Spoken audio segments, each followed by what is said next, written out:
우리가 우리의 마음을 관찰하면 가장 간단하면서도 가장 기이한 것은 마음을 관찰한다는 사실 자체가 관찰자와 관찰 대상을 바꾸어 놓는다는 것입니다. 우리가 보기 전까지 마음은 뭔가를 보고 있었지만 이제는 그것이 보이는 대상으로 바뀝니다. 그렇다면 이전까지 뭔가를 보던 마음을 관찰하는 이건 또 뭘까요? 물론 그것 역시 마음일 경우가 많습니다. 매우 높은 확률로 순식간에 마음을 관찰하던 그것은 다시 마음이 됩니다. 마음을 관찰하기로 했던 아주 짧은 순간, 마음이 아닌 것이 있었지만 말입니다.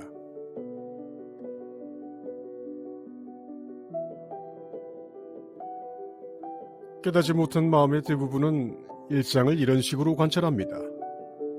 그나마 관찰하려는 마음이 있다면 다행이고 대부분은 뭐가 뭔지 모르면서 그냥 휘리릭 흘러가는 일상에 나를 맡기죠. 그리고 그렇게 휘둘리는 일상에서 마음은 자기 스스로를 가장 거친 감각 대상에 고정시킬 수밖에 없습니다. 그래서 나의 몸은 내가 되는 일상이 반복됩니다. 몸은 그렇게 내가 됩니다. 마음은 거칠고 들뜨고 조악하고 불완전합니다. 그래서 우리가 분별력과 통찰력이라고 부르는 것은 쉽게 발휘될 수 없습니다. 일상에 따라다니면 자신을 몸이라고 여길 수밖에 없죠.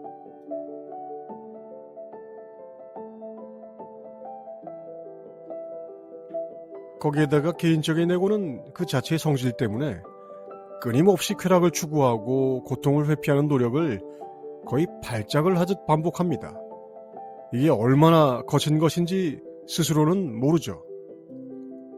우리가 우리의 마음을 관찰해 보려고 하면, 그리고 그 관찰이 약간 성공적으로 실현되는 순간, 그 지루하고도 무의식적인 발작 증상을 겨우 눈치챌 수 있습니다. 이러한 마음의 유형과 패턴을 종식시키는 방법은 결국 에고를 종식시키는 방법 말고는 없습니다. 모든 영성 수련의 최종 목표가 결국 에고의 종식인 이유입니다.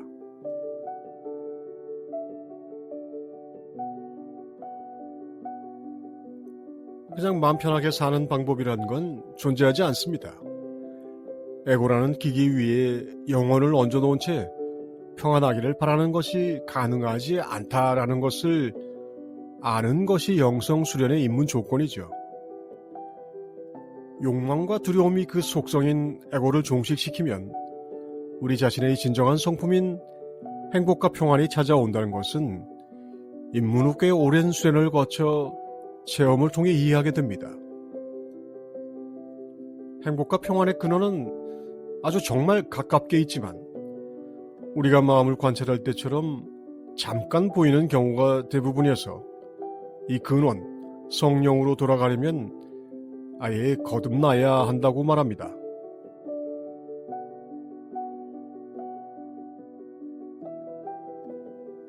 마하라지는 이렇게 말합니다. 어떤 경우에는 죽음이 최선의 치유입니다. 어떤 삶은 죽음보다 더 나쁠 수 있지만 죽음이 불쾌한 경우는 좀처럼 없습니다. 깨달은 이들은 돌려서 말하지 않습니다. 일상을 에고에 치여서 사는 운명을 벗어날 수 없다면 오히려 죽음은 축복입니다. 겉으로 어떻게 보이든 그것은 사실입니다. 그래서 살아있는 사람이 가엾지 죽은 사람은 가엾지 않습니다. 그들은 잠시겠지만 그나마 쉴 수 있습니다. 영어 약자 RIP, Rest in Peace, 편히 쉬라는 말은 정확한 사실입니다.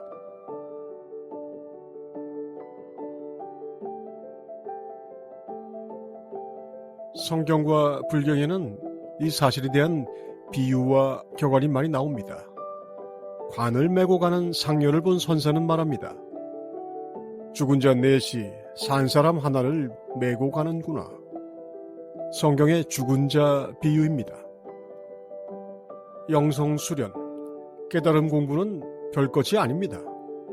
평생 지은 생각의 감옥을 허무는 것, 마음의 지옥에서 나오는 것입니다.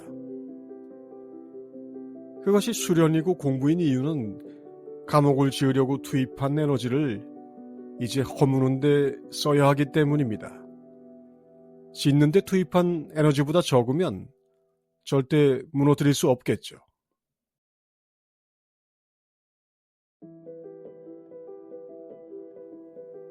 불가능하다면 결코 권장할 수 없겠죠. 사실 원리적으로 허물기는 너무 쉽습니다. 거짓은 거짓이라는 것이 판명되면 해체됩니다. 천동설이 지동설이 되면 천동설은 폐기됩니다. 거짓을 분쇄해야 진리에 이르고 결국 거짓은 마음에 있으며 그 마음의 뿌리가 에고라는 겁니다.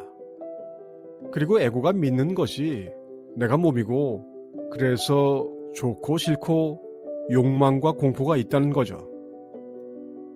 그리고 그 믿음에 따라 사는 이상 마음을 관찰해 보아야 욕망과 공포 말고는 보이지 않습니다. 에고의 그 뿌리 깊은 믿음을 관찰하려면 깊이 숙고하고 관찰해야 합니다.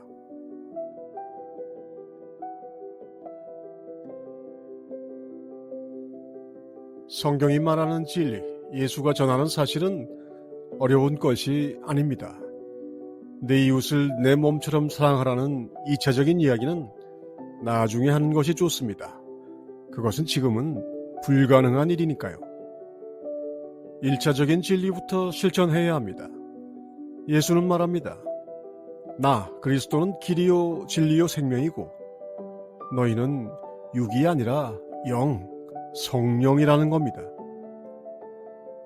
그리고 성령으로 거듭나야만 이걸 알 수 있다는 겁니다. 이것이 바로 내가 마음을 관찰하려고 할 때 잠시 나타나는 영인 나, 그리스도, 성령입니다.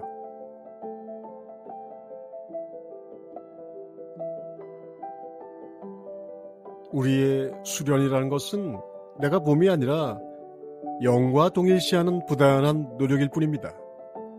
그리고 내가 영이라는 것은 거짓이 아닌 사실이기 때문에 결코 폐기되지 않습니다. 성령, 하느님에 도달하는 방법은 나의 진짜 본질을 숙고하고 관찰하면서 나의 가짜 실체인 에고의 사소한 욕망을 포기하는 것입니다. 물론 말이 쉽지 결코 쉽지 않은 방법이죠. 쾌락은 우리를 잠들게 하고 고통은 깨웁니다. 이렇게 해야 깨어나고 거짓에서 벗어날 수 있습니다. 단순하지만 결코 간단하지 않은 영성의 길에는 결코 에고를 위한 위로가 없지만 영혼을 위한 깨끗한 진실이 있습니다.